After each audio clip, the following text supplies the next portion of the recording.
வாழ்க தமிழ், வாழ்க உலகத்தார். நான் உங்கள் அன்பு தோழன் பா. மூவேந்திர பாண்டியன். நாளொரு திருக்குறள் வரிசைக்காக உங்கள் அனைவரையும் அன்போடு வரவேற்கின்றேன்.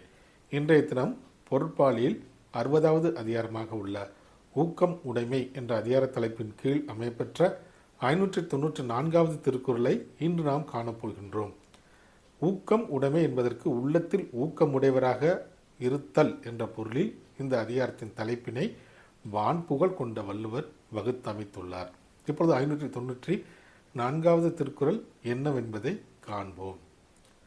ஆக்கம் அதர்வினாய் செல்லும் அசைவிலா ஊக்கம் உடையான் உலை. ஆக்கம் அதர்வினாய் செல்லும் அசைவிலா ஊக்கம் உடையான் உலை. இத்திருக்குறளுக்கான பொருள் என்னவென்பதை இப்போது நாம் காண்போம்.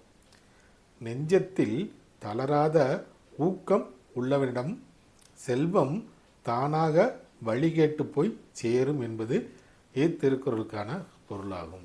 மீண்டும் பொருள்: நெஞ்சத்தில் தளராத ஊக்கம் நிறைந்த ஒருவனிடம் செல்வம் தானே வழிகேட்டு போய் சேர்ந்துவிடும் என்பது இத்திருக்குறளுக்கான முழு பொருளாகும். ஆம் தோழர்களே, வள்ளுவரின் வழியினை பின்பற்றி நாமும் நெஞ்சத்தில் தளராத ஊக்கமுடையவராக இருப்போம். நன்றி, வணக்கம்.